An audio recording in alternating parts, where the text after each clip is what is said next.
In the last episode, we explored the home planet of the feral predator. Check it out after this one.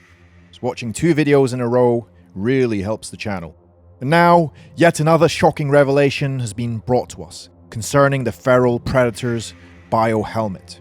In particular, which poor life form he killed and skinned to obtain it. And it's a doozy. The film's already bursting with Easter eggs and clever references. Chiefly the pirate's gun with the words Raphael Adolini inscribed on it, which is the same gun Danny Glover received in Predator 2. Prey is something of a reset of the Predator franchise. Set in 1719, it's a return to the lean, elemental storytelling of the 1987 original, trading the jungles of Vietnam for the northern Great Plains of North America, and the United States military for the Comanche. When young protagonist Naru is captured by French-Canadian fur trappers and used to bait the predator, she must use her wits, knowledge of the forest, and the primitive weapons of her time to survive.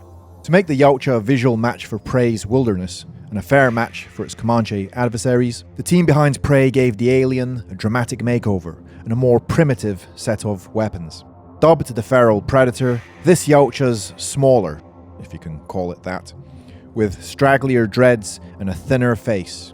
When compared to past iterations, it packs significantly less heat. Gone is the famous plasma caster, downgraded to a laser-guided arrow launcher, while the gauntlet nuke has been replaced with smart disc bombs.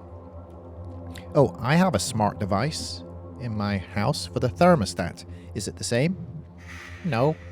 Let's continue. For defense, the feral predator is armed with a retractable shield and a bony face mask, both of which can deflect blades, arrows, and bullets. In terms of revamping the alien's appearance, the latter armament goes the furthest, trading the sleek futurism of the predator's iconic metal biomask for something ancient, even pagan, like a nightmare vision from man's collective unconscious. Of course, the feral predator's mask is anything but human in origin, but despite Prey's ambiguity on the matter, we finally know where it came from.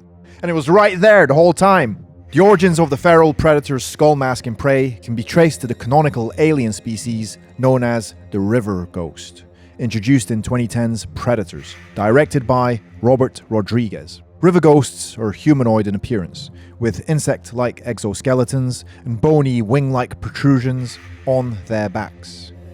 Gross. Like the human characters in Predators, they were dropped on the game preserve planet to be hunted, having been selected for their speed, ghost-like stealth, and deadly talons. Well, this one wasn't obviously stealthy enough. This would explain how the feral predator came to possess one of the skulls, whether during a hunt on the game preserve planet or an expedition to the River Ghost's homeworld. Meanwhile, the River Ghost's physiology, inspired by rejected designs for the original Predator, just look at Van Damme's face, not happy to be there, would explain why the feral predator chose to use its skull as a mask, the skull's exoskeletal structure making it a uniquely well-suited choice for the head. Like the River Ghost's head, the feral predator's skull mask in Prey has a broad crown and forehead tapering to a long, almost equine upper jaw. The crown and forehead are segmented into plates, whose outlines seem to correspond to various ridges on the River Ghost's head. One modification made to the skull is the addition of the laser targeting system. Like every other biomask in the Predator franchise, the feral predator's skull mask houses a laser sight capable of guiding projectiles, arrows in this case, directly towards whatever the iconic red triangle touches. Other features include alternate vision modes, a tracking system, and a bulletproof surface, although the latter might be a feature of the River Ghost's anatomy shell and not a modification by the feral predator. Tough bastard.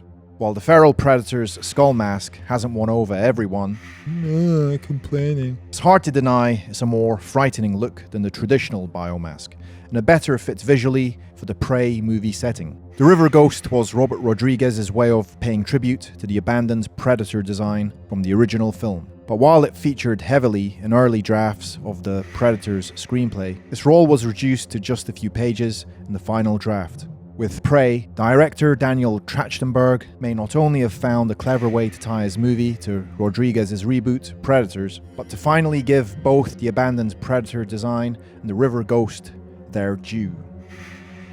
So I hope you enjoyed this video. Do you think it came from the River Ghost? I mean, it looks 99% likely. How did it miss us? I haven't seen one comment saying, "Hey, VK, the helmet's from the River Ghost, Predators 2010. Not one of you knew it. Anyway, I've been VK. I hope you enjoyed Wednesday's Exotic Xenomorph Yocha episode. I'll see you later. Oh, click subscribe. No, what was it again? Hit the bell icon, subscribe, like, share. Actually, the share is the best bit. If you can do that, I'll be very grateful. Thank you.